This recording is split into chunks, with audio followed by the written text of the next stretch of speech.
Pelajaran kita memasuki satu seri pelajaran yang baru. Kita akan mempelajari mengenai kitab 1 dan 2 Korintus, bagaimana Rasul Paulus memberikan atau menuliskan surat kepada jemaat di Korintus. 1 dan Korintus ini kalau dibilang menarik dan penting. Kenapa? Karena ini adalah salah satu daripada beberapa tulisan Paulus yang paling penting. Kalau kita semua adalah orang yang merepresentasikan, semua orang yang melihat kepada kita karena kita adalah orang Kristen, artinya kita pengikut Kristus, kita merepresentasikan dalam tanda kutip mewakili Kristus.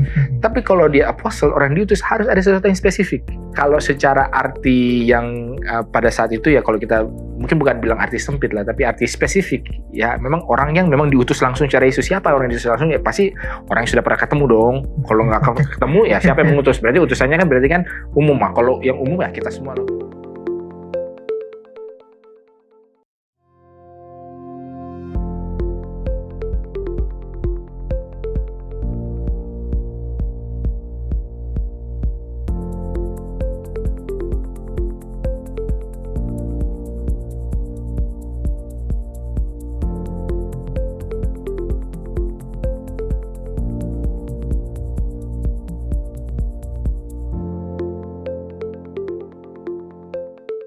Selamat datang di Diskusi Sekolah Sahabat, diskusi pembelajaran Alkitab yang mendalam untuk menguatkan iman kepercayaan kita kepada Tuhan. Senang sekali bisa terus menemani pemirsa sekalian di dalam pembelajaran Sekolah Sahabat kita, dari pelajaran ke pelajaran, triwulan ke triwulan, bahkan saat ini kita sudah masuk di dalam seri pelajaran yang baru, triwulan ketiga tahun 2026, di mana kita akan membahas kitab 1 dan 2 Korintus. Dan terima kasih untuk teman-teman yang sudah hadir di studio. Kita akan berdiskusi bersama-sama. Tentunya senang juga kami untuk menyapa teman-teman yang telah menuliskan di kolom komentar YouTube channel Diskusi Sekolah Sahabat.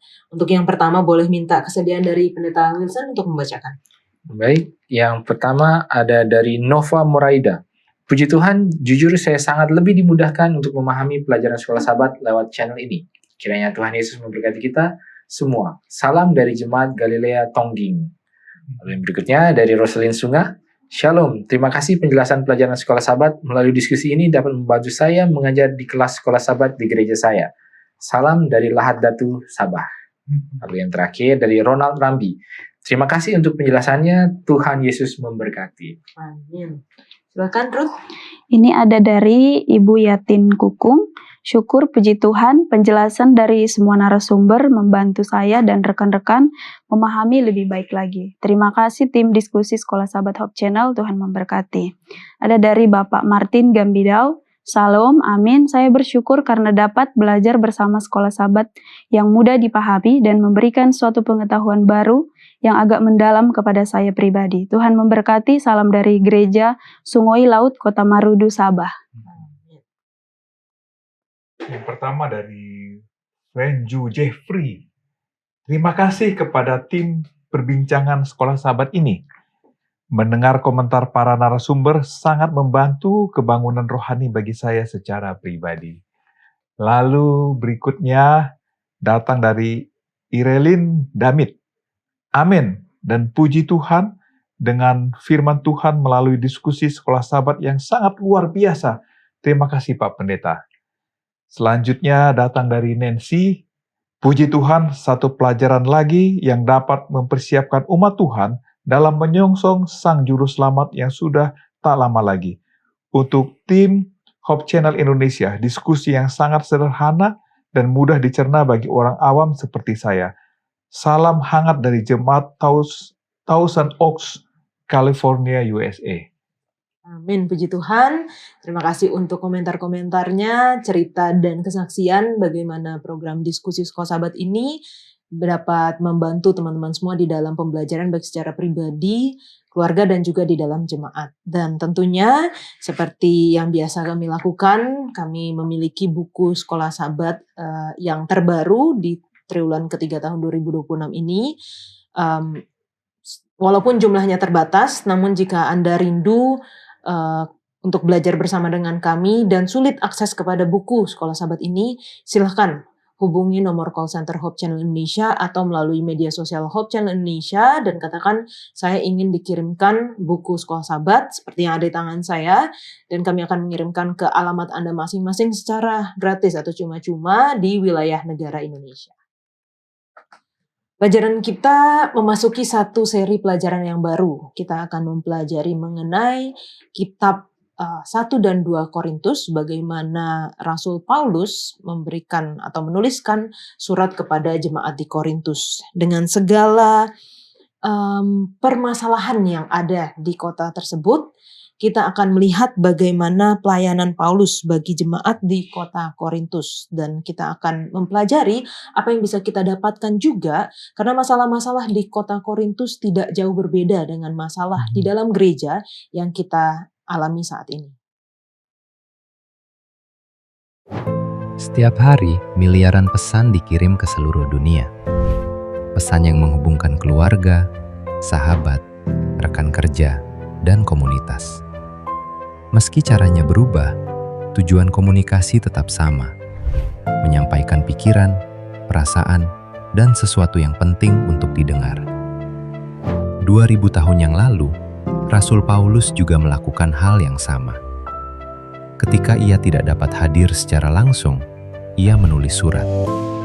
Surat-surat yang bukan sekedar korespondensi biasa, tetapi pesan ilahi yang terus berbicara kepada umat Tuhan hingga hari ini. Salah satu penerima surat Paulus adalah jemaat di Korintus, sebuah kota yang makmur, modern, dan berpengaruh pada zamannya. Namun di balik kemegahannya, Korintus juga dipenuhi perpecahan, kebingungan rohani, kompromi moral, dan berbagai tantangan yang mengancam iman orang percaya. Menghadapi semua itu, Paulus tidak menawarkan solusi yang rumit. Ia terus mengarahkan jemaat kepada satu pusat yang sama, Yesus Kristus yang disalibkan. Di tengah konflik, kebanggaan manusia, dan kelemahan rohani, Injil tetap menjadi jawaban yang mengubah kehidupan. Melalui surat 1 dan 2 Korintus, kita akan menemukan bagaimana kasih karunia Tuhan bekerja dalam gereja yang tidak sempurna, dan bagaimana Injil membentuk kehidupan serta kesaksian setiap orang percaya. Yesus segera datang. Tuhan memanggil umatnya untuk hidup lebih bersatu di dalam Kristus, dipenuhi oleh Roh Kudus, menggunakan karunia-karunia rohani dengan setia, dan bertumbuh dalam kasih, pelayanan, serta misinya. Inilah saatnya untuk berpegang teguh dan setia pada pesan salib. 1 dan 2 Korintus, intisari kehidupan dan kesaksian Kristen.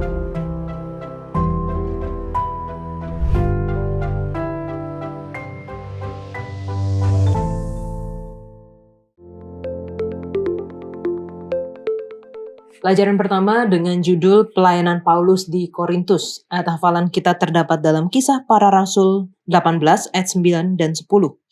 Pada suatu malam Tuhan berfirman kepada Paulus di dalam suatu penglihatan, "Jangan takut, teruslah memberitakan firman dan jangan diam. Sebab aku menyertai engkau dan tidak ada seorang pun yang akan menjamah dan menganiaya engkau. Sebab banyak umatku di kota ini." Kita akan mulai dengan doa dibawakan oleh Bang Glenn. Mari kita berdoa. Bapa di surga, Bapa yang baik, Bapa yang penuh kasih, saat ini kami siapkan hati dan pikiran kami untuk mendiskusikan dan mempelajari firman Tuhan melalui pelajaran Sekolah Sabat yang pertama di Triburan ini. Biarlah Engkau menolong kami untuk memahami, demikian juga dengan semua pemirsa yang menyaksikan tayangan ini, biarlah mereka boleh ditolong untuk lebih mengerti firman Tuhan. Dan dengan kuasa Tuhan, hidup kami diubahkan, mempersiapkan diri kami untuk menyambut Tuhan yang sudah sangat dekat itu. Terima kasih Bapa mendengarkan doa kami, memimpin diskusi kami ini. Dalam nama Yesus kami berdoa. Amin. Amin. Terima kasih Bang Glenn. Bicara mengenai pelayanan Paulus, tentunya masing-masing dari kita yang di sini pernah atau lagi mengalami atau sedang melakukan pelayanan juga. Bisa diceritakan secara singkat dari Bang Glenn dulu. Yang pasti pelayanannya sekarang ini. Ya, sekarang ini ya. Saya senang bisa melayani di Hope Channel ini. Apakah mudah? Tidak mudah karena saya butuh belajar, saya butuh waktu untuk bersibuk segala sesuatu, tapi saya dengan senang hati melakukan ini. Saya juga di jemaat di mana saya bergereja, setiap pekannya saya juga melayani, dikasih beberapa tugas, saya lakukan bagian saya. Jadi menyenangkan untuk melayani. Halo Ruth. Oh, kalau saya dulu pernah ada di satu tempat melayani. Jadi kita melayani ke tempat Bapak ini. Nah, kebetulan bertemu dalam keadaannya yang sakit dan juga seperti sudah tidak punya semangat hidup. Nah, pada waktu itu saya datang berkunjung, berdoa, lalu memberikan pengobatan terapi yang pada saat itu saya tahu sedikit-sedikit. Jadi puji Tuhan, singkat cerita Bapak ini ya dengan pertolongan kuasa Roh Kudus, dengan doa, Bapak ini dapat sehat dan juga di dalam kehidupannya sehari-hari juga dia semangat. Dan melalui Bapak ini saya melihat bahwa oh, kuasa Tuhan itu ternyata nyata. Yang awalnya saya takut dan khawatir untuk datang ke rumahnya, tetapi ketika melihat ada mujizat melalui Bapak ini, iman saya juga dikuatkan lagi. Amin, puji Tuhan. Neta. Baik, ya kalau kami melayani sekarang sebagai associate di jemaat Tamrin. Itu kalau yang secara formalnya. Kalau yang secara sampingannya ya di Hope Channel. Sampingan.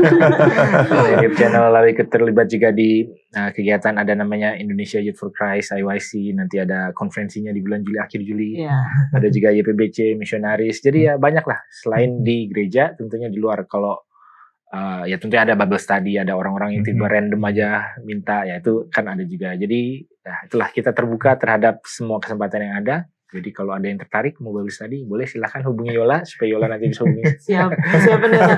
Banyak loh ternyata. Waktu itu kita pernah posting di konten di Instagram dan banyak yang rindu untuk mau Bible study, pendalaman Alkitab. Sudah katanya ada yang udah lama nih nggak ini, atau aduh aku nggak punya circle pendalaman Alkitab. Nah nanti kita akan arahkan ke, kalau misalnya mau one on one boleh ke Wilson, atau kalau misalnya ada di sekitar Jakarta mungkin kita bisa carikan care group terdekat juga ya, supaya kita bisa arahkan, bisa datang, bisa punya circle pendalaman Alkitab.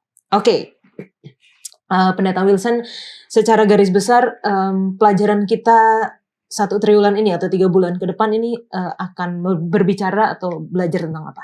Jadi pelajaran kita selama 1 triwulan ini ke depan ini adalah belajar mengenai buku surat 1 dan 2 Korintus. Nah, 1 dan Korintus ini kalau dibilang menarik dan penting. Kenapa? Karena ini adalah salah satu daripada beberapa tulisan Paulus yang paling penting. Karena di sini ya tentunya kalau bahas doktrin adalah ya Efesius, Galatia membahas doktrin siapa Kristus dan lain-lain. Tapi di dalam 1 dan 2 Korintus ini membahas bagaimanakah sebuah pelayanan di dalam gereja itu bisa dimulai, lalu kemudian ya tentunya bagaimana sejarahnya, lalu kemudian apa saja yang bisa dilakukan, peran-peran masing-masing daripada orang-orang yang terlibat, lalu bagaimana mengelola konflik, bagaimana kita bisa memiliki pandangan yang jelas, bagaimana kita bisa memiliki hal-hal praktikal tentang ya menjalankan hal ini. Nah, itu akan dibahas. Lalu kemudian tentunya pelajaran-pelajaran kita sepanjang 13 pekan ini yang membahas ya ada mengenai salib, mengenai kesatuan, mengenai dosa di dalam jemaat, segala sesuatu untuk kemuliaan Kristus, lalu bagaimana kasih yang paling terkenal kan 1 Korintus 13, kasih itu sebenarnya apa, lalu kemudian ya kebangkitan, ya, nanti di dalam pelayanan Kristen yang otentik itu seperti apa, penata layanan misi, dan jadi semua hal-hal yang bersifat sangat praktikal. Tapi bukan juga yang tidak berdasarkan dari aturan lah. Kalau kita bicara mungkin salah satunya kalau di dalam jemaat ataupun di dalam lingkungan kita ada suatu masalah dan kita berpikir bagaimana sih cara menyelesaikannya, mungkin kitab 1 dan 2 Korintus ini adalah sesuatu yang perlu untuk kita baca. Itu di dalam 1 Korintus 1 secara keseluruhan. Nah, di dalam 1 Korintus, kalau 2 Korintus itu lebih kepada bagaimana menjustifikasi peran kita. Nah, apakah siapa kita? Apa kita seorang rasulkah? Apa yang mendasari kenapa kita bisa berbicara, kenapa kita bisa seolah-olah mencoba mengatur-atur. Nah, ini Paulus mempertahankan dirinya itu siapa. Jadi identitas itu jadi penting. Jadi hal yang bersifat praktikal tentang bagaimana mengenai masalah, lalu kemudian mengenai identitas diri dan apa yang mendasari kita untuk boleh memberikan pelayanan, dan juga bukan hanya pelayanan, bahkan pengajaran, instruksi, dan ya tentunya berdasarkan firman Tuhan. Nah, jadi kira-kira itulah yang akan kita bahas selama 1 kuartal ini. Dan kalau kita ingat lagi di triwulan sebelumnya kita belajar hal yang praktikal juga ya, gimana kita bertumbuh dalam hubungan kita dengan Tuhan. Mungkin lebih banyak kepada hal-hal yang kita lakukan secara pribadi gitu. Dan ketika kita sama-sama setiap anggota jemaat itu sudah bertumbuh di dalam Tuhan, tentunya kita harus masuk ke dalam satu komunitas gereja, komunitas berjemaat, dan inilah yang hal praktikal juga yang akan kita pelajari mengenai komunitas atau bergereja atau berjemaat ini, di mana banyak sekali masalah-masalah yang timbul bukan hanya di zaman kita sekarang, ternyata di zaman Paulus juga. Secara garis besar itu pelajaran kita. Kalau latar belakang Paulus itu siapa gitu Bang, walaupun kita udah tahu ya, cuman ya kira-kira lah supaya kita tahu nih latar belakangnya gimana sebelum kita masuk ke pelajaran Korintus. Oke, jadi latar belakang Paulus ini bisa kita dapatkan dalam buku Kisah Para Rasul, banyak di situ diceritakan tentang latar belakangnya. Jadi kalau bahasa Ibrani namanya Saulus, bahasa Romawinya dia Paulus, itu tertulis dalam Kisah pasal 13 ayat yang ke-9. Kemudian dia lahir di Tarsus, dan dia walaupun dia orang Yahudi, dia nih warga negara Roma, itu dalam Kisah pasal 22. Kemudian di Filipi 3 dikatakan dia suku Benyamin, jadi seperti saya bilang tadi dia orang Benyamin, tetapi dia juga adalah warga negara Roma. Kemudian ini yang menarik nih, dia belajar sama Gamaliel. Siapa Gamaliel ini? Dia adalah seorang ahli Farisi yang terkemuka, itu terdapat dalam Kisah Rasul 22. Jadi kekristenan secara umum kita berhutang kepada Paulus karena murid-murid yang lain tuh mereka orang yang setia dekat sama Tuhan, tetapi mereka ini bukan orang yang terpelajar mengenai Alkitab seperti Paulus. Dan Paulus Tuhan gunakan secara luar biasa. Tadinya dia membaca Perjanjian Lama, karena waktu itu belum ada Perjanjian Baru. Dia membaca Perjanjian Lama dari sudut pandang orang Farisi, tetapi ketika dia bertemu dengan Yesus, dia bisa memahami Alkitab ini dari sudut pandang kekristenan, dan Paulus menolong kita untuk memahami Perjanjian Lama ini dari sudut pandang kekristenan. Jadi kita berhutang banyak kepada Paulus ini, dan dia orang yang linguistik, dia bisa bahasa Ibrani, dia bisa bahasa Yunani, kemudian juga mungkin bahasa-bahasa yang lain. Dan menariknya adalah walaupun dia seorang rasul dan dia menginjil kemana-mana, dia menafkahi hidupnya sendiri dengan bekerja menjadi seorang pembuat tenda. Jadi inilah secara garis besar tentang siapa Paulus ini. Udah banyak banget, ada yang mau ditambahkan? Sudah lengkap ya? Iya, kayaknya udah lengkap banget gitu. Pelayanannya belum dibahas tadi. Iya, pelayanannya, pelayanan Paulus. Kalau pelayanan Paulus yang saya lihat, ya Paulus ini orang yang sangat giat di dalam mengabarkan Injil. Dan saya sangat salut bahwa dia adalah orang yang tidak takut. Dimanapun dia berada, dia tetap berani untuk memberitakan siapa itu Kristus. Ya itu aja. Ya, mungkin salah satu yang perlu kita highlight juga dari sisi Paulus adalah bahwa kalau dibilang dia orang terdidik, dia orang terdidik. Dan biasanya kalau orang terdidik kan biasanya teoretikal, dan banyak hal-hal yang teoretikal yang dia lakukan gitu kan. Tetapi dia juga adalah orang lapangan, betul, praktikal, dan dia tidak takut untuk bertemu dengan orang dan langsung ngomong dengan orang. Jadi yang kita mengira bahwa Paulus itu hanya tulis-tulis surat, kirim-kirim gitu kan dari ini ya kan, kayak tulis-tulis buku gitu kan. Enggak juga. Tapi kan semua itu didasarkan dari bagaimana dia bersentuhan langsung. Itu dari sisi itu. Lalu kemudian dari sisi yang lebih sekuler, kita bisa lihat bahwa dia ini terdidik dari ya filosofi literatur apa segala ada. Itu bukannya mengartikan bahwa dia memasukkan filosofi Yunani pada saat itu, Greco-Roman pada saat itu, enggak. Tapi dia memahami. Dan karena dia memahami, makanya dia bisa berbicara kepada orang-orang yang berada di dalam lingkungan itu. Dan kalau kita lihat di dalam salah satu mungkin kisah yang paling perdebatan dia mengenai dengan rasul-rasul yang ada di Yerusalem adalah kan akhirnya seolah-olah diputuskan, oke, rasul-rasul ya kau ke orang Yahudi, biarlah aku yang ke orang-orang yang non-Yahudi. Dan karena Rasul Paulus ini adalah ke orang-orang yang non-Yahudi, ya jadi seolah-olah dialah yang pergi ke seluruh dunia. Karena ya orang Yahudi kan cuma berapa ya, kita semua ini yang Yahudi pesek ini ya, inilah kita sebenarnya yang bukan Yahudi, yang bukan Yahudi gitu ya. Jadi memang kita lah yang menjadi kalau tadi seperti Bang Len bilang, bukan berhutang lah ya, diberkati oleh pelayanan daripada Paulus, karena dialah yang mengkomunikasikan hal-hal yang tidak hanya bersifat berbau Yahudi, tetapi apa sih sebenarnya yang bersifat ya ya bukan kekristenan lah, tapi bersifat alkitabiah. Yang bersifat siapakah Allah itu, dan bagaimanakah orang yang bukan berasal dari background Yahudi dengan pemahaman mengenai Yahweh, Elohim dan lain-lain itu bisa juga menyadari, oh ya inilah juga Allah yang kita sembah. Ya mungkin kalau yang paling terkenal di dalam kisah 17 kan, Allah yang kamu tidak kenal inilah. Inilah yang kuberitakan kepadamu, dan itulah yang terjadi kepada semua budaya yang membaca tulisan-tulisan Paulus. Paulus membuka surat kepada jemaat Korintus dengan hal yang menarik gitu ya. Karena dikatakan di 1 Korintus 1 ayat 1, dari Paulus yang oleh kehendak Allah dipanggil menjadi Rasul Kristus Yesus. Dan seterusnya. Jadi dia memposisikan diri atau memperkenalkan dirinya sebagai seorang Rasul yang dipanggil oleh kehendak Allah. Apa sih sebenarnya Rasul itu gitu? Dan kalau dikonversi ke zaman sekarang, apa gitu? Rasul itu seperti apa di zaman sekarang ini? Kalau rasul itu kan utusan. Jadi ada beberapa ciri yang dimaksud rasul secara alkitabiah. Yang pertama itu dipanggil oleh Tuhan itu sendiri. Bisa dia penulis Alkitab, membuka ladang baru untuk Injil, dan dia juga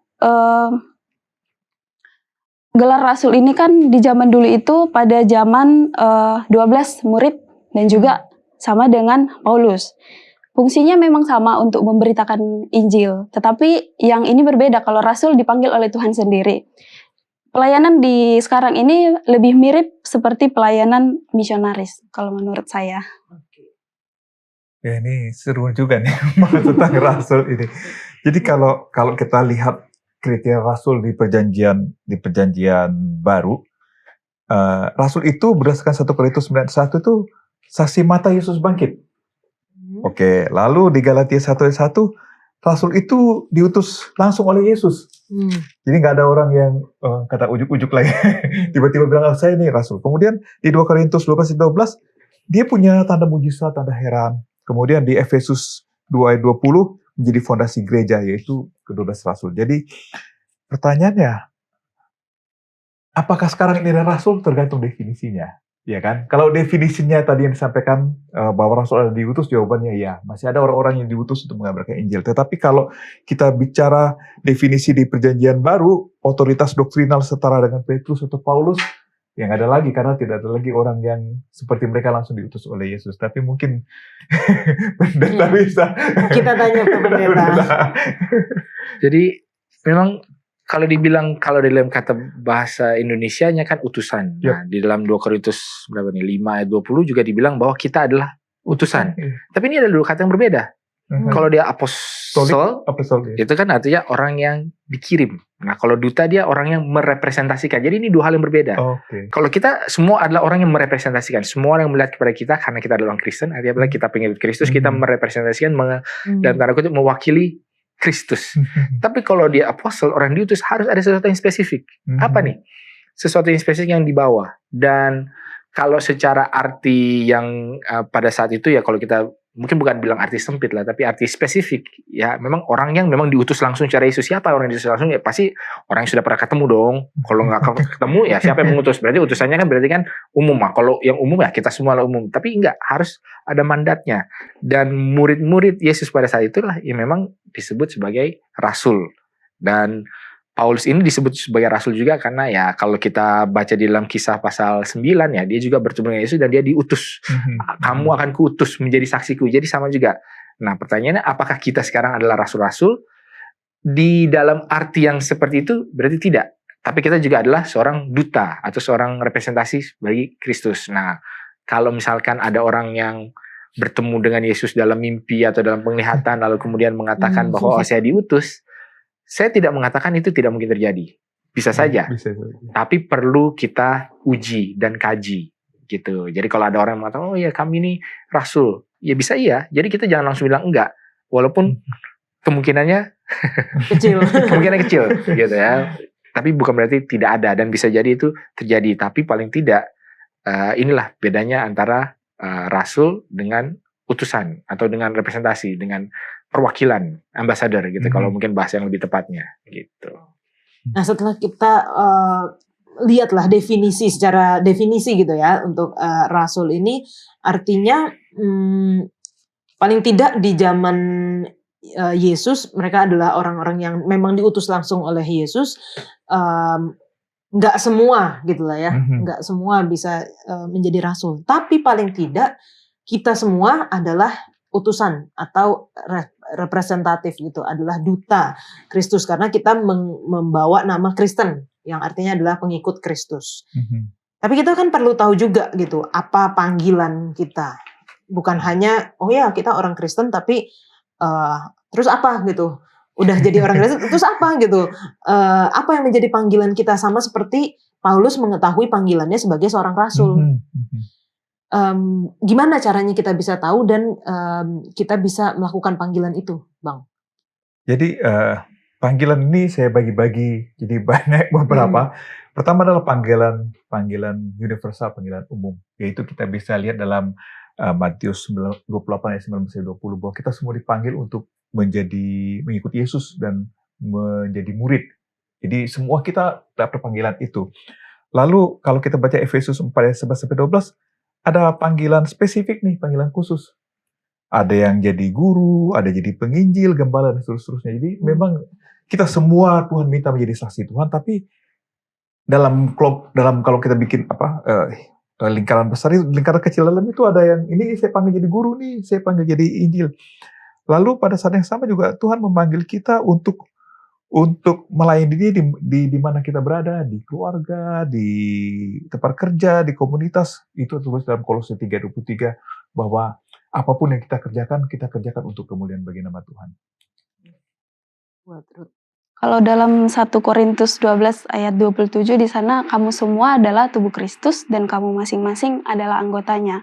Seperti tubuh kita punya fungsinya masing-masing. Jadi Tuhan kasih satu karunia kepada setiap orang di dalam menjalankan misinya. Jadi seperti yang Bang Glenn tadi singgung bahwa setiap orang punya karunia dalam mengajar atau dalam hal lainnya. Jadi kita hanya perlu menggunakan dan mengetahui apa nih karunia yang Tuhan kasih ke saya untuk saya pakai dalam pelayanan saya. Ya, mungkin kalau yang paling jelas adalah kalau kita baca dalam ayatnya kan 1 Korintus 12 ayat 9 kan ya. Adakah semua rasul? Adakah semua nabi? Adakah semua pengajar? Adakah semua orang mengadakan mujizat? Secara implisit jawabannya adalah tidak. Gitu kan? Jadi ada yang memang secara khusus. Walaupun kalau kita lanjut ke dalam 1 Korintus 13 ya kan, di akhirnya dia bilang aku akan menunjukkan panggilan yang lebih besar lagi. Lalu kemudian di 1 Korintus 13 dia bicara soal kasih. Nah, jadi ternyata panggilan yang lebih besar, yang lebih mendasar itu adalah kasih. Jadi jangan juga kita mengatakan oh kalau saya bukan rasul berarti saya membatasi diri dalam pelayanan. Enggak juga. Ya, karena kasih itu juga adalah pelayanan ya kan ya. Dan setiap orang bisa mewujudkan kasih melalui talenta dan kesanggupan yang mereka berikan. Dan mungkin dua hal yang perlu kita highlight di sini adalah orang ketika melakukan sesuatu itu perlu dua hal. Satu adalah mandat dan satu adalah kuasa. Jadi seperti Yesus kan kalau ditanyakan oleh kuasa siapakah kamu melakukan hal ini? Lalu kemudian di dalam Kisah 1 ayat 8 kamu akan menerima kuasa. Kalau kembali kata bahasa Indonesia sama kuasa dan kuasa, tapi dua ini adalah dua konsep yang berbeda. Satu adalah mandat, siapa yang memberikan kamu mandat, ya ini hubungannya dengan apostle atau dengan rasul itu. Lalu kemudian kalau kuasa dinamis, ya kau diberikan kekuatan, power untuk melakukan sesuatu dan semua orang punya power tergantung. Tapi powernya seperti apa pada bagian apa gitu. Dan ini merupakan hal yang penting ya bagaimana kita mengetahui baik secara umum maupun secara spesifik apa yang menjadi panggilan Tuhan di dalam kehidupan kita. Teman-teman jangan kemana-mana, kita lanjutkan setelah yang satu ini.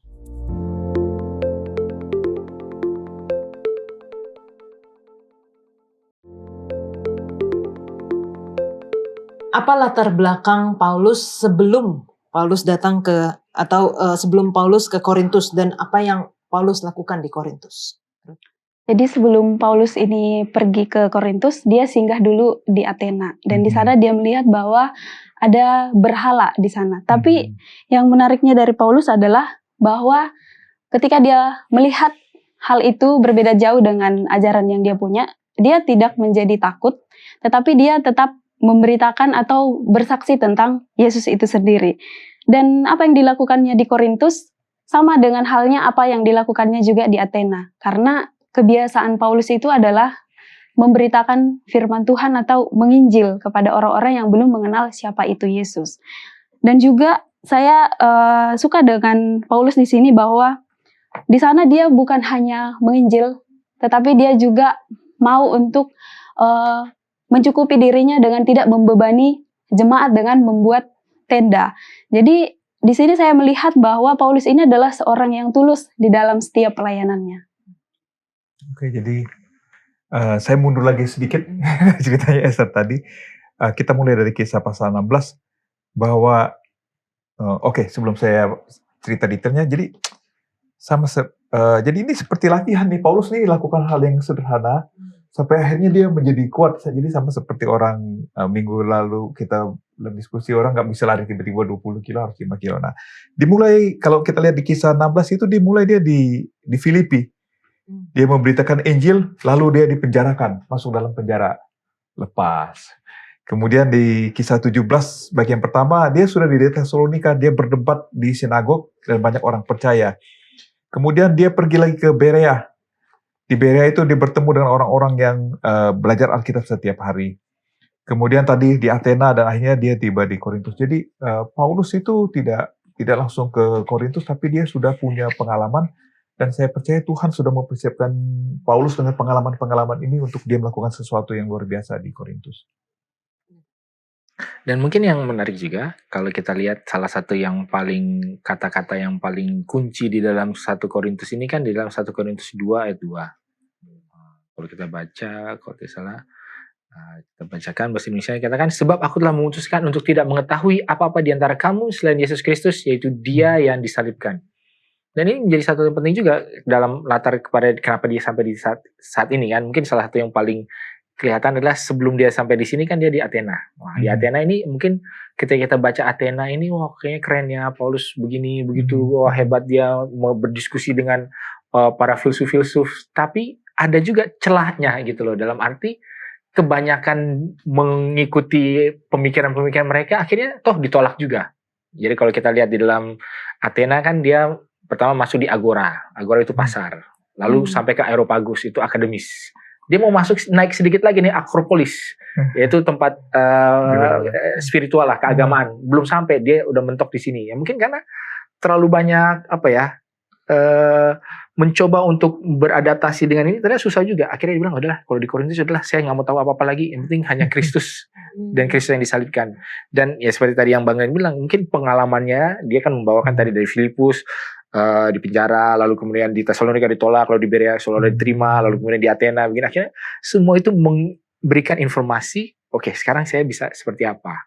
Karena kotanya yang mirip-mirip sebenarnya, Athena dan Korintus sama-sama metropolitan, sama-sama kota kaya, jadi sebenarnya tidak ada perbedaan konteks yang terlalu besar, tapi kok approach-nya berbeda. Nah, mungkin itu menarik juga kalau kita mau pelajari lebih lanjut.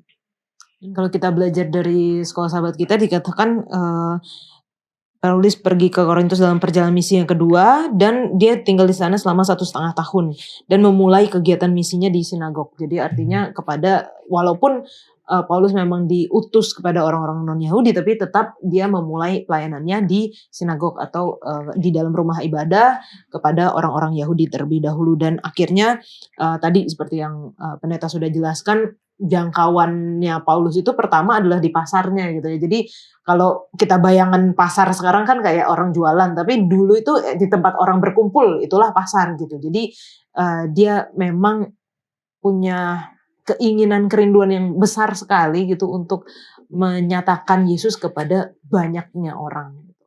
Oke.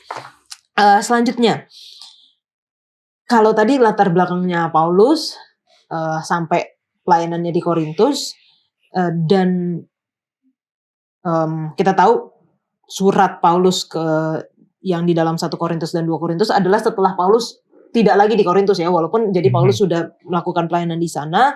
Setelah Paulus tidak lagi di Korintus, Paulus menulis kepada jemaat di Korintus. Kalau kota Korintusnya sendiri nih, latar belakangnya seperti apa? Keadaan kondisinya pada saat itu seperti apa? Kota Korintus ini kan terkenal dengan strategisnya. Jadi di sana orang-orang pusat perdagangan lah yang bisa dikatakan. Dan juga terkenal menjadi kota yang kaya dan makmur karena hal itu. Dan juga kondisi di Korintus ini kalau dibawa kepada sekarang ini tidak ada bedanya, mirip-mirip, apalagi di dalam kota metropolitan. Nah, jadi itulah mengapa keadaan di Korintus digambarkan kepada kita saat ini supaya menjadi teguran untuk kita bahwa kita tidak boleh yang namanya kompromi dengan dosa. Walaupun dunia semakin modern, tetapi kita harus tetap berfokus pada Kristus itu sendiri. Oke, jadi memang Korintus ini kota yang menarik. Sudah disebutkan tadi. Nah, satu hal yang menarik di Korintus adalah ada satu kata yang dihubungkan dengan Korintus. Ini yang saya dapat, namanya Korintiazomai. Jadi kalau bilang Korintiazomai artinya bertindak seperti orang Korintus. Jadi ini kalau orang mengeneralisasi ya, saya nggak mau ucapkan juga di sini. Jadi kalau ada orang dicap Korintiazomai itu artinya ini rusaklah kayak orang Korintus gitu. Jadi bayangkan sampai ada satu kata yang mengekspresikan kebijakan moral dan dihubungkan dengan Korintus. Jadi kita bisa bayangkan bagaimana kota Korintus ini. Jadi ini kota yang sangat menarik, kota metropolis, sampai akhirnya ada satu kata tadi sekali lagi Korintiazomai. Nah, itu menjadi cap untuk orang-orang Korintus. Pendeta. Ya mungkin kalau kita melihat Korintus ini, ya kenapa dia bisa makmur lah. Karena dia kalau lokasinya itu ada di, kalau orang bilang ismus. Ismus itu apa ya? Kayak pertemuan antara dua, kayak kalau selat itu kan antara air, setelah kecil, selat air. Tapi kalau ismus itu adalah lautan, daratannya kecil, jadi bisa nyebrang gitu. Jadi mereka daripada muter jauh ke selatan gitu, ya mereka nyebrang aja, motong gitu lah. Mungkin kalau orang Indo yang familiar kayak Kuta dan mana Sanur gitu kan, jadi kan ya kedua pantai tapi kan lewatnya dekat gitu loh, dari muterin Bali gitu ya, mereka mendarat terus nyebrang. Nah, karena Korintus dijadikan tempat seperti itu, jadi kaya karena orang ya pasti lewat ya pasti otomatis harus bayar pajak, harus apa segala. Jadi kota ini adalah juga kota metropolitan yang besar, sehingga ya segala macam masalah-masalah kota besar ada di dalam itu. Dan stereotip yang tadi disebutkan, ya itulah orang Korintus seperti itu tadi, yang tidak bermoral dan lain-lain, karena mereka ini kaya. Biasanya kan kalau orang berkelimpahan itu, ekses itu, wah segala macam kepelisiran itu dilakukan, dan itulah yang terjadi dalam kota ini. Dan sedikit banyak menjadi konteks kenapa Paulus membahas orang-orang ini seperti apa. Mungkin banyak perpecahan timbul. Kenapa perpecahan timbul? Biasanya ya karena orang banyak egonya kan,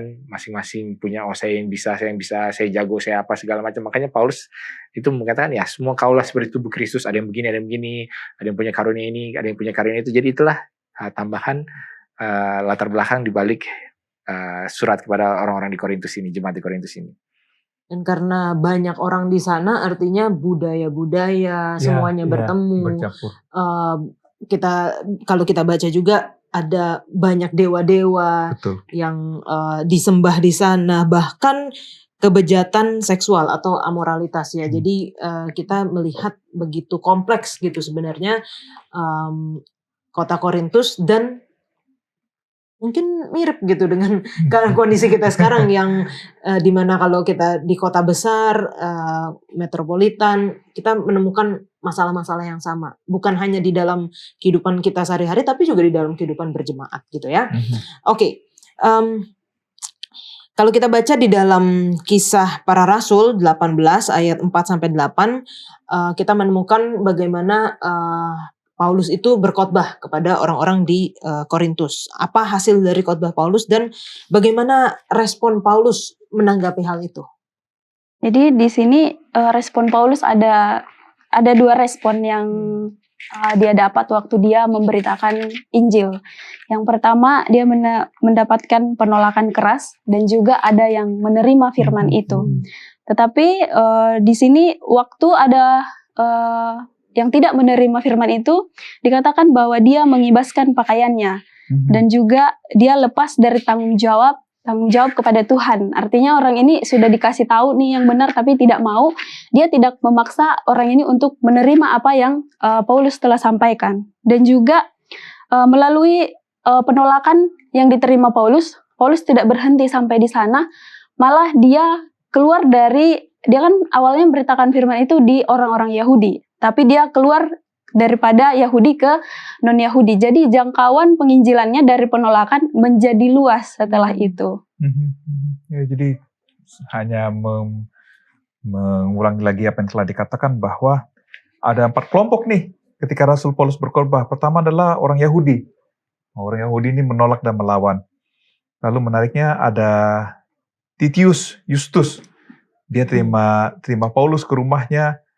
Kemudian ada Crispus, percaya kepada Tuhan, seisi rumahnya dibaptis. Lalu banyak orang Korintus untuk dibaptis. Tetapi ketika menghadapi tantangan ini, maka Paulus mengebaskan debu. Ini adalah satu kebiasaan orang Yahudi, itu tanda bahwa udah ya, saya nggak tanggung jawab apa-apa nih, saya sudah selesai urusan saya dan kamu. Kemudian dia juga mengatakan darahmu tertumpah atas kepalamu sendiri. Kenapa? Paulus sudah lakukan yang terbaik yang dia bisa lakukan untuk kabarkan Injil, tetapi mereka memilih untuk bertobat. Dan ini refer di buku apa ya, di Perjanjian Lama, yang kalau saya kasih tahu orang itu bertobat, darahnya tidak tertanggung sama kamu.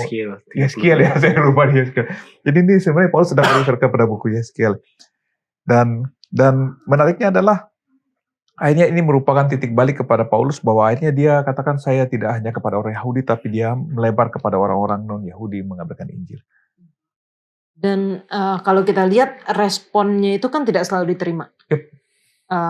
Bagaimana sebenarnya kita menanggapi kalau kita pun dalam melakukan pelayanan atau memberitakan tentang Yesus itu tidak diterima juga gitu. Ya mungkin kalau kita melihat penolakan ini kan bukan sesuatu yang baru bagi Paulus. Ya. Kan? Nah, di mana-mana dia ditolak, dan bukan hanya ditolak, ada yang ditolak baik-baik, ada yang ditolak dengan dihajar, ada yang dipukulin, ada yang dibiarkan sampai mati, ada yang udah mau mati, habis itu bukannya dibawa ke rumah sakit, dibawa ke penjara gitu kan. Jadi kalau dibilang responsnya apa, ya sama seperti respon yang Paulus lakukan di kota-kota sebelumnya, adalah dia tidak menyerah gitu kan. Dan seringkali ketika dia tidak menyerah itulah, ya seperti di Filipi kan, dia tidak menyerah, malah bernyanyi, malah kepala penjaranya yang ditobatkan. Lalu kemudian di kota berikutnya, di mana ya itu, di Filipi juga, sebelumnya dia di dalam ditolak, dia akhirnya keluar, ketemu dengan Lydia. Ini malah karena ketemu dengan bukan tuan tanah lah, maksudnya kepada seorang saudagar besarnya.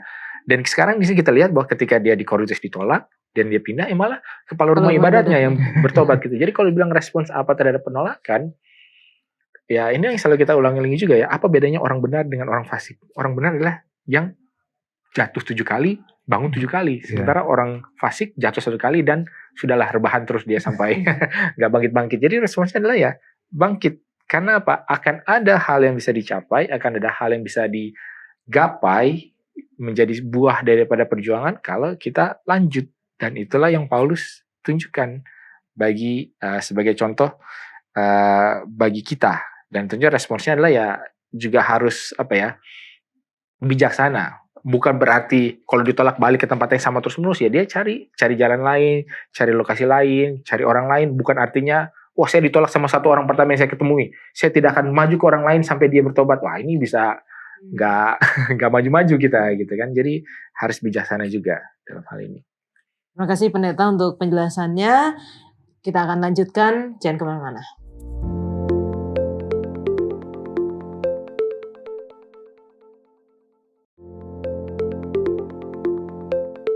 Apa latar belakang Paulus menulis surat kepada jemaat di Korintus? Apa saja masalah yang terjadi di sana dan bagaimana ini tercermin atau terbagi di dalam surat-surat Paulus? Jadi kalau latar belakangnya kenapa Paulus ini karena kasihnya kepada jemaat Korintus. Jadi bayangkan dia di jemaat Korintus, dia bangun jemaat itu, dia kembangkan jemaat itu, lalu dia tinggalkan jemaat itu, terus dengar berita-berita tentang jemaat ini hatinya hancur nih. Jadi his own baby ya istilahnya. Itu seperti anaknya sendiri. Itulah sebabnya dia mengirimkan surat untuk menegur mereka. Nah, ada beberapa informasi yang Paulus dapatkan nih, banyak juga nih kalau kita lihat di 1 Korintus 1 ayat 11, ada keluarga Chloe yang memberikan laporan terjadi perpecahan di jemaat. Jadi dari keluarga Chloe laporan sama Paulus, jemaat kita sudah pecah. Kemudian ada surat juga dari jemaat pertanyaan mereka tentang pernikahan, makanan berhala dan sebagainya itu di 1 Korintus 7 ayat 1. Kemudian ada laporan lisan, dan Paulus juga mengamati sendiri apa yang terjadi di Korintus. Jadi ini adalah concern-nya seorang rasul, seorang mungkin pendeta sekarang ya, seorang pendeta yang sudah bangun jemaat, lalu jemaatnya jadi berantakan. Jadi dia nggak bisa terima nih. Ini, mari kita kembali ke yang awal. Nah, untuk alasan ini Paulus menulis beberapa surat nih. Nah, tapi ini bisa diperdebatkan juga. Jadi ada yang mengatakan bahwa 1 Korintus ini adalah surat yang kedua. Ada surat pertama sudah dikirimkan. Dari mana kita tahu? Itu di 1 Korintus 5 ayat 9. Dalam suratku telah kutuliskan kepadamu. Jadi di 1 Korintus Paulus katakan dalam suratku yang kutuliskan kepadamu. Jadi ada surat yang pertama nih, tapi tidak tercatat, tidak masuk dalam perjanjian baru. Kemudian akhirnya ada 1 Korintus. Lalu ada surat keras juga. Jadi ketika ngomong surat keras ini, kemungkinan itu masuk ke dalam 2 Korintus atau memang hilang seperti surat yang pertama ini. Lalu ada buku 2 Korintus. Jadi poin yang ingin saya sampaikan adalah betapa concern-nya Paulus kepada jemaat di Korintus ini. Dia ingin supaya jemaat ini diselamatkan dan mereka tidak binasa oleh karena kesalahan-kesalahan dan dosa-dosa yang mereka lakukan. Paulus menulis surat ini kan karena mendapatkan laporan seperti tadi yang disampaikan oleh Bang Glenn. Ya. Yang saya dapatkan di sini bahwa Paulus memberikan surat kepada mereka sama juga sebagai tanda kasihnya untuk menegur jemaat Korintus supaya lebih terfokus kepada Injil itu sendiri, dan juga sempat ada satu yang saya suka dari sini tentang perpecahan. Kan perpecahan ini sering terjadi di sebuah organisasi begitu. Tapi ada yang jemaat Korintus lakukan, yaitu memfavoritkan rasul-rasul. Nah, itu yang saya tandai dari pelajaran sekolah sahabat kita ini, memfavoritkan rasul-rasul itu bukan menjadi fokus kita untuk itu menjadi kiblat kita bahwa hal ini adalah benar gitu. Oke, benar. Ya mungkin kalau ya masalah-masalahnya banyak lah ya kalau kita sebutkan ya, soal perpecahan gereja, soal saling tuntut-nuntut, soal imoralitas, soal Ya, banyak sekali masalah mereka. ya itulah masalahnya. Cuma yang bisa kita highlight daripada apa yang Paulus lakukan adalah perlu orang yang punya keberanian, dan ya tentunya keberanian ini karena memang dia yang punya otoritas, kewenangan untuk melakukan sesuatu gitu kan, untuk ya kasih surat lah, kasih peringatan lah, kasih anjuran, kasih sesuatu yang punya power. Kan kadang-kadang kita hanya himbauan, anjuran apa. Di sini kan Paulus kan bilang bilang secara keras, oh ini begini caranya, ini kamu boleh lakukan. Janganlah kamu saling menuntut. Masa kita mencari keadilan kepada orang di luar. Janganlah kamu saling menyakiti, ya, karena semua orang ada bagian-bagiannya. Nah, bilang soal talenta, ya jangan mau kamu aja yang kerjain semua. Memang kamu bisa semuanya, kan nggak semuanya bisa begitu. Ada yang kerjain. Jadi perlu ada sebuah, kalau orang bilang sekarang itu istilahnya prophetic voice gitu kan ya, suara kenabian untuk mengatakan apa. Dan di satu sisi perlu ada orang yang bisa seperti itu, ya perlu dikaji juga ya, apa background orang ini, apa dasar dia bisa melakukan ini. Makanya itulah yang dibahas di surat Paulus ya 2 Korintus. Jadi dia mencoba menunjukkan dia ini siapa gitu kan. Tapi paling enggak itu. Lalu kemudian di sisi lain perlu juga jemaat untuk, ya kita sudah sebutkan berapa kali, menyadari kebutuhannya. Ya memang mengakui ada loh kita masalah ini, memang masalah ini ada, makanya kan mereka melapor ya, seperti tadi kan dibilang keluarga Chloe ini kan melapor, ada sesuatu yang perlu penyelesaian. Jadi di dalam 1 Korintus ini kita bisa melihat suatu interaksi yang menarik gitu loh. Ada masalah, ada yang kalau orang bilang whistleblower-nya gitu kan, yang melaporkannya, tukang lapornya, terlepas apakah ini sesuatu yang ditutup-tutupi atau sesuatu yang rahasia umum semua orang tahu, atau sesuatu yang memang sudah sangat pelik sehingga mereka nggak bisa selesaikan, apapun itu, masalah itu dieskalasi kepada seseorang yang dianggap punya kemampuan, kemauan juga ya, jangan hanya kemampuan ya, dia mau nggak, dan juga punya sejarah. Ya mungkin salah satu otoritas dia adalah karena dia punya sejarah dengan gereja ini, dengan jemaat ini ya, mungkin kalau ya dia yang membangun jemaat ini, mungkin dia yang nyumbang, mungkin dia yang apapun itulah, sehingga dimintakanlah pendapatnya. Dan ketika diberikan, ya walaupun tidak terlaporkan, bahkan di dalam 2 Korintus ini tidak ada laporan, oh ya ini sudah kami lakukan, oh ya baguslah. Nggak ada juga pujian terhadap feedback terhadap apa yang terjadi dalam 1 Korintus ini, tapi paling enggak ini adalah sebuah proses yang perlu terjadi. Dan mungkin kita sebagai umat Kristen di dalam suatu jemaat, di dalam suatu organisasi, perlu juga mempraktekkan hal ini ya di dalam ya kalau secara praktikalnya ya mungkin ya ada jalur-jalurnya lah ya. Tentunya kita bisa mengikuti juga Matius 18 kan ya, 4 mata, lalu kemudian bawa beberapa orang, lalu kemudian bawa tua-tua jemaat apa segala. Tapi masalah itu harus di-address. Masalah ini harus ya sebelum di-address ya harus diakui, di-address, lalu kemudian dicari penyelesaiannya apa dan instruksinya apa. Dan kalau itu sudah terjadi ya harapannya ya kita ikuti dan jemaat ini bisa lebih bertumbuh dan bisa kembali kepada jalur yang benar. Mungkin kira-kira inilah beban daripada Paulus. Makanya kan kalau tadi di dalam ayat mana ya, ayat pembukanya kan dikatakan bukan ini ayat-ayat yang lain, karena dia menulis dengan apa ya, dengan air mata gitu loh, dengan kerinduan, dengan kasih, menegur dengan kasih. Itulah yang dia lakukan. Dan di dalam pelajaran kita di hari Kamis dituliskan juga ya dalam Korintus 1-6 Paulus membahas masalah-masalah yang dibawa oleh Chloe, perpecahan, amoralitas seksual, tuntutan hukum, prostitusi, dan pertanyaan-pertanyaan selanjutnya itu mengisi ruang dari pasal 7 dan seterusnya, berkaitan dengan pernikahan, perceraian, selibat, makanan yang dipersembahkan kepada berhala, perilaku dalam ibadah, penggunaan karunia rohani, dan pemahaman yang salah tentang kebangkitan. Sedangkan dari 2 Korintus kita menyadari bahwa anggota jemaat di Korintus dipengaruhi oleh budaya di sekitar mereka. Jadi mereka menghargai hal-hal seperti persaingan, kekuasaan, kekayaan, dan semua hal yang dapat menantang gereja kita pada saat ini juga. Dan kita melihat memang masalah-masalah yang terjadi adalah masalah-masalah yang kita hadapi juga di saat ini, dan bagaimana surat Paulus kepada jemaat Korintus dapat membantu jemaat kita juga pada saat sekarang. Nah, berbicara mengenai budaya ya, karena kita tahu bahwa di kota Korintus itu sudah istilahnya multi budaya lah ada di sana, dengan banyaknya orang yang lewat dan begitu banyaknya membawa masing-masing budaya ataupun agama, dewa-dewanya segala macam.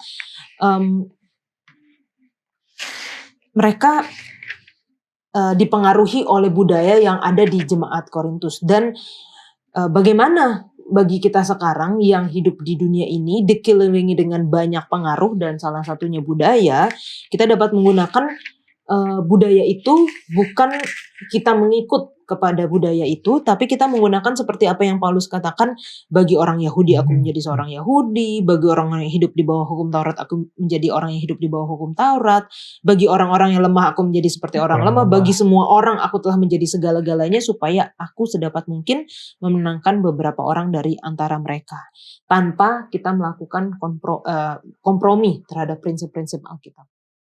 Jadi di sini kan Paulus dalam pelayanannya juga dia pergi ke berbagai tempat dan budaya.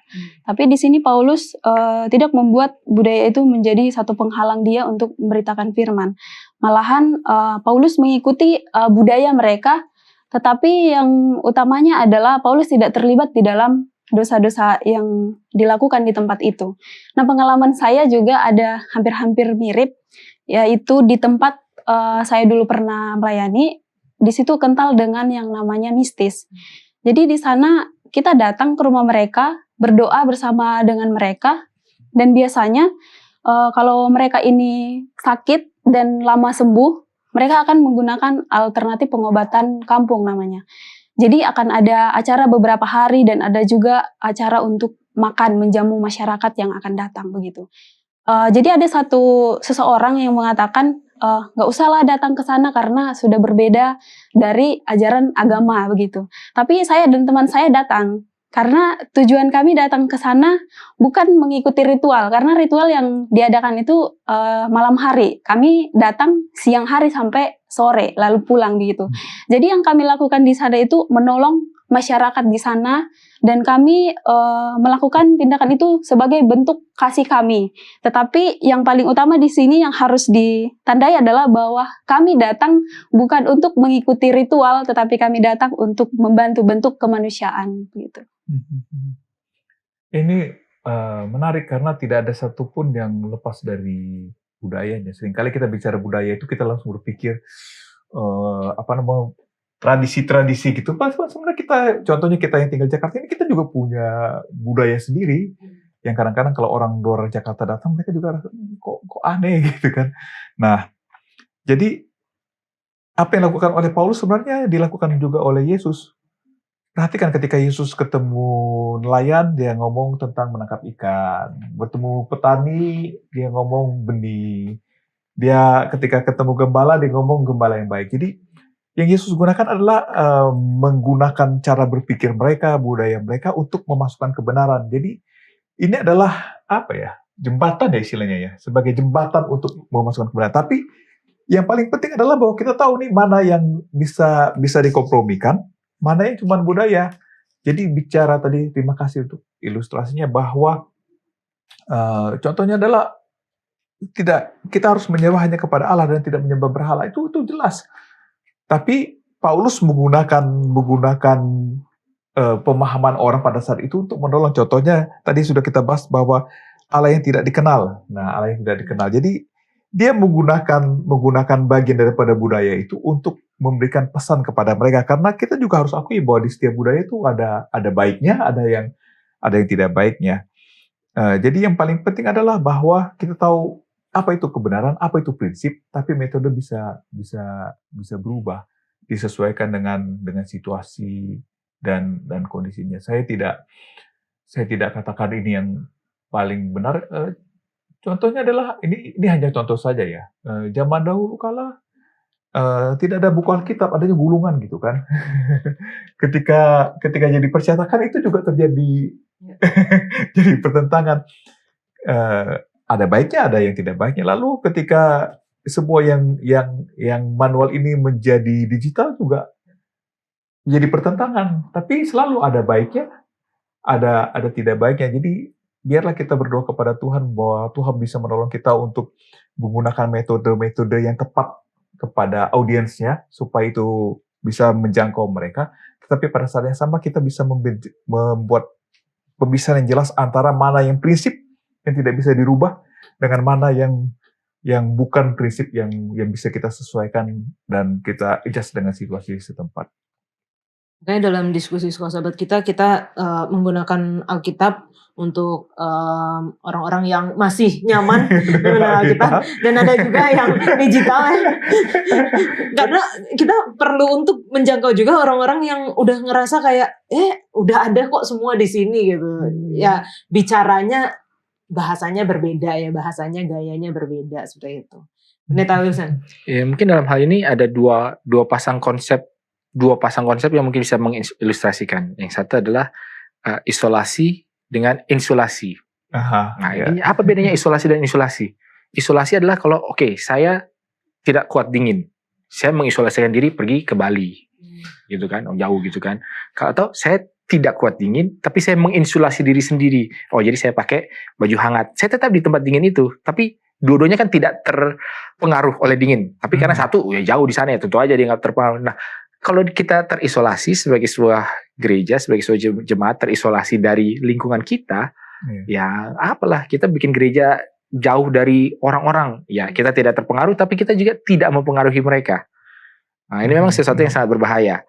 Cuma masalahnya adalah, kita mau mempengaruhi, tapi tidak terpengaruhi. Apa caranya? Ya itulah, kita harus terinsulasi. Makanya tetap ada sebuah identitas yang tidak bisa dikompromikan mengenai ini praktiknya agak sulit juga ya, karena soal cara ibadah. Ini cara ibadah apakah masalah yang esensial atau tidak? Itu perdebatan panjang lagi soal musik apa segala ya, itu lain lagi lah ya. Tapi paling tidak secara filosofi kita harus pahami bedanya dua approach ini. Kalau dua approach ini tidak kita pahami, aplikasinya juga akan kacau gitu. Nah sekarang kita aplikasi yang kalau bagi saya penting adalah bukan isolasi, sudah pasti bukan. Tapi bagaimana menginsulasi. Nah cuma insulasi itu baik seperti apa? Jangan kita menginsulasi dingin dengan pakai cuma selembar apa kain ya, nggak mungkin dong kan, harus woolnya agak tebal gitu kan. Atau kalau kita mau orang menyelam, insulasinya cuma pakai baju dari kain dari katun ya, nggak mungkin dong kan, harus dari baju karet gitu kan. Jadi harus tahu juga apa yang bisa membuat kita terinsulasi dengan baik. Lalu kemudian adalah asimilasi lawan akulturasi. Nah, kalau kita asimilasi artinya kita benar-benar melebur. Kita tidak bisa sebagai suatu jemaat yang hidup di dunia itu melebur dengan budaya dunia. Tidak mungkin. Karena kan apalah persahabatan antara dunia dengan itu adalah kekejian gitu kan. Bagaimana kita bisa melayani dua Tuhan dan segalanya banyak. Tapi kita harus bisa akulturasi. Akulturasi ya. Itulah ya. Bagaimana kita bisa mengadaptasi budaya dan kita bisa masukkan elemen-elemennya. Dan sebenarnya akulturasi yang paling, contoh Alkitab yang paling nyata itu adalah inkarnasi. Ya kan, Yesus sendiri datang ke dunia. Kenapa? Karena bahasa-bahasa surga itu nggak masuk di orang-orang di bumi ini, nggak masuk lah. Seperti yang tadi Bang Len bilang kan, kita ngomong bilang surga malaikat beginilah apa segala macam, enggak. Makanya perlu ada bahasa-bahasa yang diterjemahkan. Nah, makanya translasi itu adalah bukanlah sesuatu yang salah. Ya mau Alkitab ditranslasi ini saya harus hati-hati nih. Kalau bilang ritual ditranslasi nanti ya agak lain lagi ya. Tapi paling tidak perlu ada proses seperti ini, sehingga apa? Ada sesuatu yang memang bisa kita nyambung. Kalau enggak, komunikasi itu enggak nyambung gitu loh. Tapi sambungannya seperti apa dan bagaimana caranya, itulah yang kita harus pelajari dengan baik dan kita bisa aplikasikan dengan tepat. Tapi paling tidak kita paham antara dua approach ini, mungkin gitu.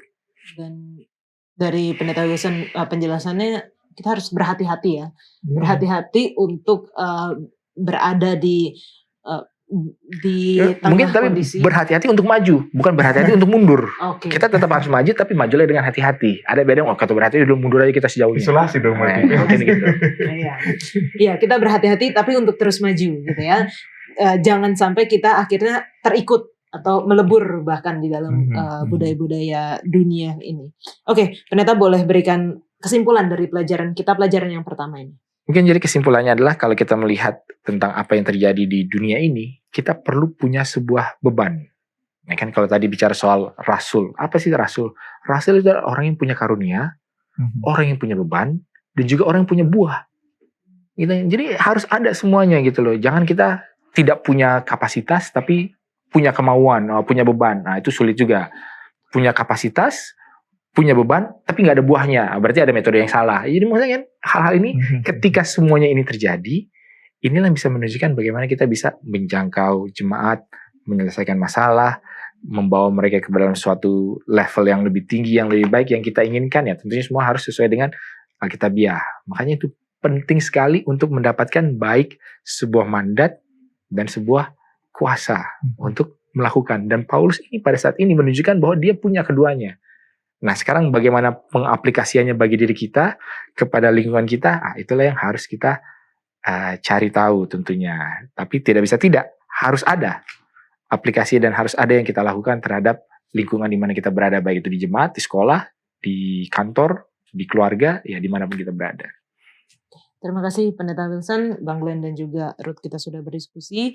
Kalau teman-teman masih memiliki pertanyaan, dan mungkin banyak ya pertanyaan sehubungan dengan pelajaran kita pekan ini ataupun sepanjang triwulan ini, tinggalkan di kolom komentar YouTube channel Diskusi Sekolah Sahabat dan kita akan membahasnya.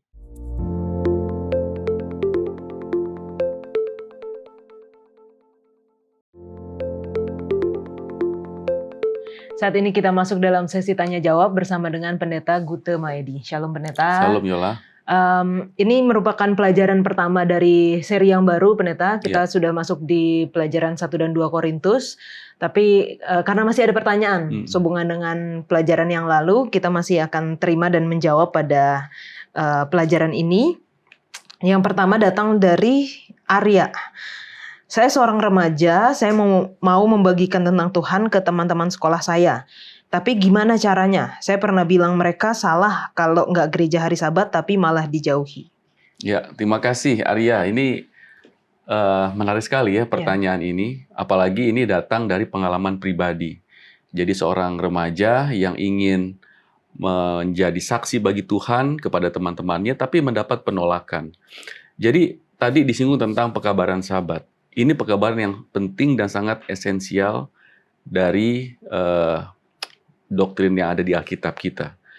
Nah, pekabaran yang penting dan baik ini bisa menjadi justru hambatan ketika disampaikan dengan mungkin cara yang tidak terlalu tepat. Jadi kita perlu berpikir bahwa bukan doktrin itu yang disampaikan pertama, tapi bagaimana kita bisa mendapatkan hati dari orang-orang yang ada di sekitar kita, dan kemudian setelah kita bisa menyatukan hati kita dengan mereka, maka apapun yang kita sampaikan, termasuk doktrin yang paling berbeda dengan apa yang mereka pahami, itu bisa lebih mudah dimengerti dan diterima oleh mereka. Kenapa ini penting? Karena Yesus sendiri membuat satu pola yang menarik untuk bisa pekabaran yang penting itu sampai di hati orang-orang pada zaman Yesus. Iya. Kita lihat konsep Yesus itu, pertama dia mingle, ya. Dia datang menyatu dengan orang-orang yang ada di tempat itu, kemudian dia lihat apa kebutuhannya. Kemudian Yesus memberikan kebutuhan yang diperlukan oleh mereka, dan setelah itu tidak cukup sampai di situ, Yesus kemudian berbicara kepada mereka. Apa yang mereka butuhkan Yesus penuhi, dan kemudian memenangkan hati mereka, sehingga apa yang Yesus ingin sampaikan umumnya tidak terlalu sulit untuk bisa diterima oleh orang-orang yang mendengar pekabaran pada saat itu. Dan ini kita perlu ingat juga, saya ingin Yola bantu baca dalam Yohanes 1 ayat 14. Yohanes 1 ayat 14. Firman itu telah menjadi manusia dan diam di antara kita. Dan kita telah melihat kemuliaannya, yaitu kemuliaan yang diberikan kepadanya sebagai anak tunggal Bapa, penuh kasih karunia dan kebenaran. Ya, jadi ada dua sisi ya, kasih karunia dan kebenaran. Jadi kalau kita mau sederhanakan bahasanya, kasih karunia ini adalah kebaikan hati. Kalau ini kita gunakan untuk diri kita. Ya. Jadi dalam menyampaikan kebenaran itu, perlu juga disampaikan dengan kebaikan hati. Pendekatan yang baik, yang tepat, sehingga tidak terjadi penolakan. Karena kalau tiba-tiba kita bilang, kamu salah, karena Alkitab bilang begini.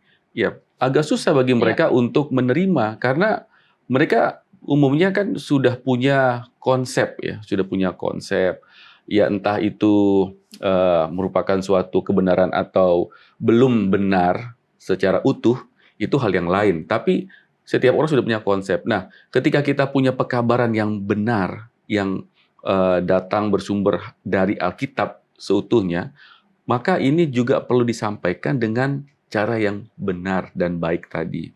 Jadi untuk Arya menjawab pertanyaan ini, yang perlu dilakukan pertama-tama adalah jadilah lu teman yang baik. Teman yang baik. Sama seperti Yesus mingle, ya. Dia menyatu dengan masyarakat yang ada di situ, dan kemudian tahap selanjutnya adalah ceritakan pengalaman. Mengapa atau apa yang Arya rasakan ketika beribadah pada hari Sabat. Setelah 6 hari bekerja dengan segala kesibukan, tugas-tugas sekolah, kemudian tiba hari Sabat itu benar-benar hari yang melegakan. Melegakan karena semua selesai. Di hari Jumat, masuk ke Sabat, tidak lagi memikirkan ujian, pekerjaan yang diberikan dari sekolah, dan sebagainya, hanya menjadikan hari itu sepenuhnya adalah hari di mana kita akan bersama-sama dengan pencipta kita. Dan ini harus dibagikan. Jadi orang bukan hanya mengerti secara alkitabiah, tapi juga mereka melihat dan merasakan apa yang kita sampaikan. Dan setelah itu, kemudian kita ajukan pertanyaan, bukan menyatakan kesalahan. Kamu salah kalau tidak hari Sabat, tapi menyatakan setelah kamu lihat apa yang Alkitab katakan, bagaimana kira-kira pendapat kamu tentang hal ini? Dan saya pikir itu hal yang bisa kita lakukan, dan Arya bisa lakukan juga. Terima kasih banyak Pendeta untuk jawabannya. Kiranya ini bisa membantu ya bagi teman-teman yang mungkin rindu untuk membagikan tentang Tuhan, tetapi mungkin sulit juga caranya seperti apa. Baik, pertanyaan selanjutnya datang dari Uli Nababan. Pendeta, nanti di surga kan semua jenis orang dari zaman purba, zaman batu sampai zaman modern, bahkan postmodern, dengan segala kecanggihan teknologi ada di surga. Gimana hidup bersamanya ya? Terus ada nggak disebutkan di Alkitab apa kita akan kerja atau santai-santai atau ngapain di sana? Ya, memang betul apa yang disampaikan dalam pertanyaan ini oleh Uli Nababan tadi, bahwa semua orang dari berbagai suku bangsa, kemudian dari berbagai zaman akan berkumpul bersama.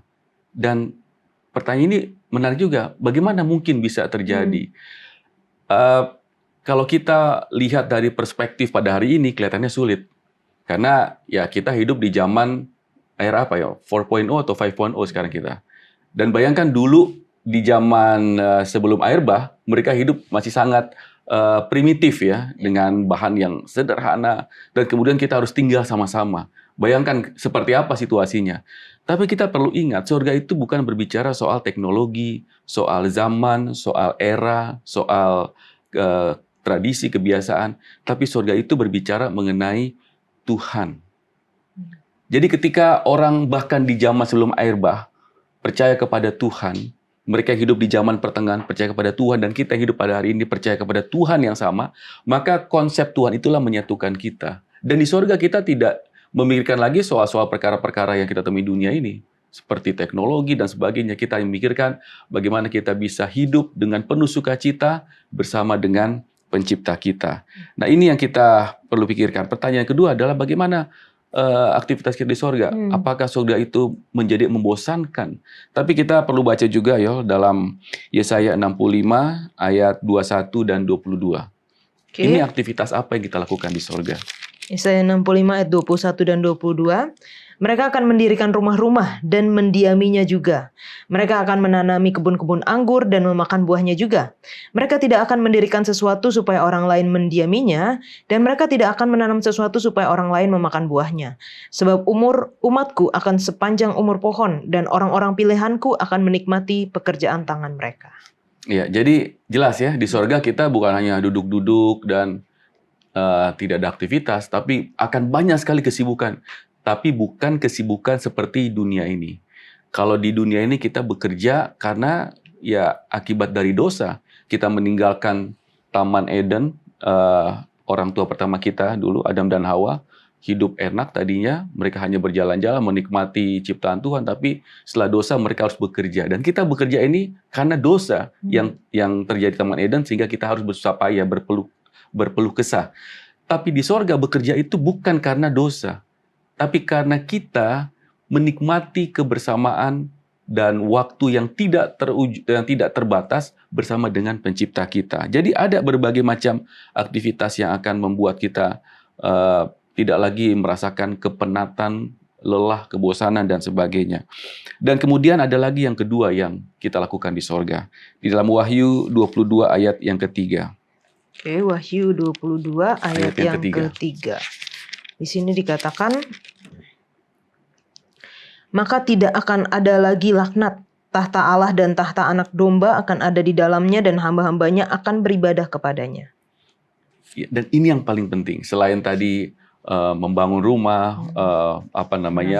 menanam dan memetik buah yang kita tanam, tapi yang paling menyenangkan di surga adalah karena kita beribadah bersama dengan pencipta kita. Kita bernyanyi bersama, kita bersukacita bersama. Kalau selama ini kita melakukan ini hanya sesama ciptaan, tetapi di sorga kita akan bernyanyi bersama, bersukacita bersama dengan pencipta itu sendiri di tengah-tengah kita yang ada di kerajaan sorga.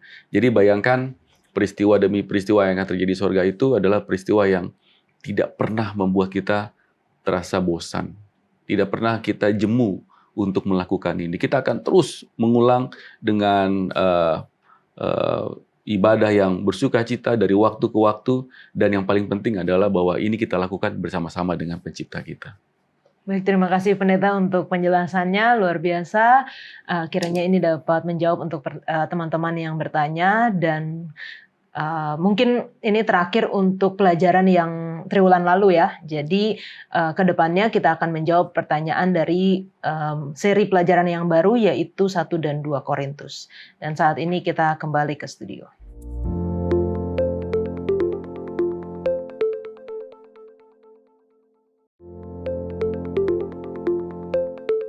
Kita akan menutup diskusi kita dengan doa dibawakan oleh Pendeta Wiz. Baik, mari kita bersatu dalam doa. Ya Tuhan, Bapa kami dalam kerajaan sorga, pada diskusi kali ini Tuhan, kami pelajari beban apa yang dimiliki oleh Paulus terhadap jemaat yang ada di Korintus ini.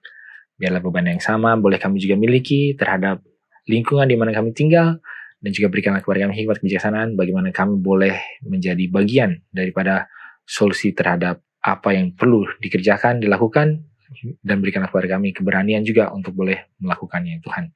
Bersama dengan kami semua, seluruh pemirsa, dimanapun dan kapanpun yang menyaksikan, biarlah berkat yang sama, perlindungan yang sama, beban yang sama, kemampuan yang sama, boleh menjadi bagian daripada kami semua. Inilah menjadi harapan kami, dalam Yesus kami berdoa, amin. Terima kasih Pendeta Wilson, Bang Glenn, dan juga Ruth, kita sudah berdiskusi, dan kiranya pelajaran kita mengingatkan kita bahwa kita memiliki panggilan akan apa yang Tuhan inginkan kita lakukan di dalam lingkungan kita, baik lingkungan keluarga, sekolah, pekerjaan, bahkan di dalam gereja, di dalam jemaat, dan kiranya ini dapat membantu kita untuk kita selalu berpegang teguh kepada Injil, kepada salib Kristus di dalam kehidupan kita. Kita akan belajar di pelajaran selanjutnya. Tuhan Yesus memberkati.